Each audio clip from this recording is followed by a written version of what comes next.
जायबाईवाडी येथील लाभार्थी भुजंग माणिकराव जायबाई यांचे घरकुल मंजूर झाले होते। तर घरकुलामध्ये ग्रामसभेचा ठराव झाला 29/12/24ला। त्यामध्ये भुजंग माणिकराव जायबाई यांना मयत दाखलं आणि त्यांचे वारस सुद्धा नाहीये असे खोटे आणि जाणून बुजून हे मृत्यू दाखले आणि एक गरीब कुटुंबावर अन्याय केलाय। त्या संदर्भात तक्रार केली होती वेळोवेळी पंचायत समिती, त्यानंतर वरिष्ठांना ही माहिती दिली तरी सुद्धा न्याय भेटला नाही। त्यानंतर त्यांचे चिरंजीव हे उपोषणाला बसलेले आहे। ते त्यांच्या जे मागण्या होत्या की श्री ग्रामसेवक वळेकर यांच्यावर कारवाई केली पाहिजे आणि योग्य ते न्याय भेटला पाहिजे। त्या दृष्टिकोनातून तिसरा दिवस आहे। तर त्यांना त्या आता आदेश माननीय BDO साहेबांनी आदेश दिलेला आहे। त्यांचे बढतप शिस्तभंगाची निलंबाची कारवाई केलेली आहे असा एक आदेश त्यांनी दिला आहे। ते आदेश वाचून दाखवला आहे। तर त्यांचे एक समाधान झालंय जायबाचं। तो आदेश तुम्हाला लाईव्ह वाचून दाखवला। हा आणि तुम्हाला हो काय की बोलू पटकन साफ बोलू। आणि ह्या गोष्टीला समाधान न्याय भेटल्यामुळे ते उपोषण सोडत आहे हे डिक्लेअर करत आहे। आता एक मिनिट पुन्हा इकडे बघा।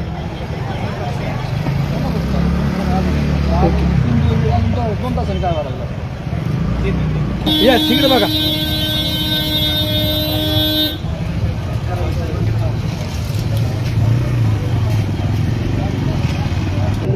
3 दिवसापासून चालू असणार आमरण उपोषण आज या ठिकाणी पंचायत समितीचे BDO साहेब आदरणीय जाधव साहेब या ठिकाणी येऊन त्यांनी हे जे 3 दिवस झाला आमरण उपोषण चालू आहे त्याला न्याय देण्याचं कार्य त्यांच्या पातळीवर त्यांनी केलेलं आहे।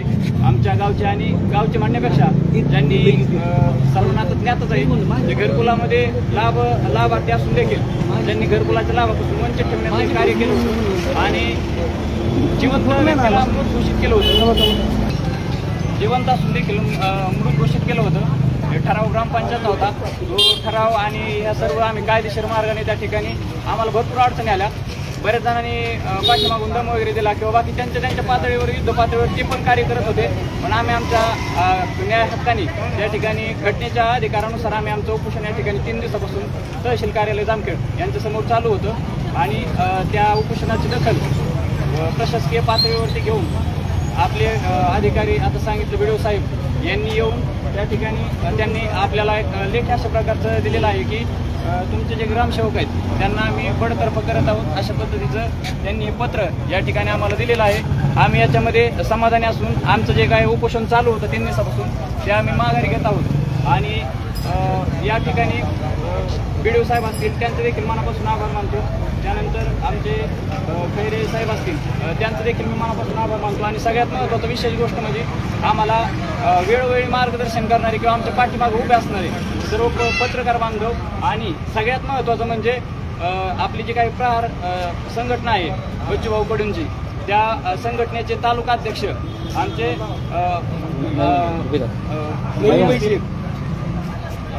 महिमभाई शेख असतील त्यांचे सुद्धा मनापासून खूप खूप आभार मानतो। ज्यांना सुभेदार त्यांचं ते नाव आहे कंसामध्ये ते सुभेदार नावाचं त्यांनी सार्थ केंद्र केलं आणि त्यांनी खरं तर सगळ्यात जास्त आम्हाला सहकार्य करण्याचं आम्हाला लढण्याची ऊर्जा नाही का तुमच्यावर अन्याय खऱ्या अर्थाने झालेला आहे। त्या अन्यायाला वाचा फोडण्यासाठी मी तुमच्या ठामपणे पाठीमागे अशा पद्धतीचा शब्द देऊन शेवटच्या क्षणापर्यंत आम्हाला न्याय मिळवून देण्याचं खऱ्या अर्थाने काम या प्रहर जनशक्ती या पार्टीचे या संघाचे त्या ठिकाणी तालुकाध्यक्ष यांनी त्यांनी बजावलेलं आहे। त्यांचे पण मनापासून मी खूप खूप आभार मानतो। त्यानंतर ग्रामपंचायत जायबाईवाडी त्यांचे जे ग्रामस्थ आहेत सर्व ग्रामस्थ त्यांनी देखील आम्हाला या ठिकाणी सहकार्य केलं, आम्हाला पाठीमध्ये दर्शवला। सर्वांचे खूप खूप आभार मानतो आणि या ठिकाणी आम्ही थांबवतो। आपण उपोषण मागे घेत आहोत असं या ठिकाणी घोषित करतो।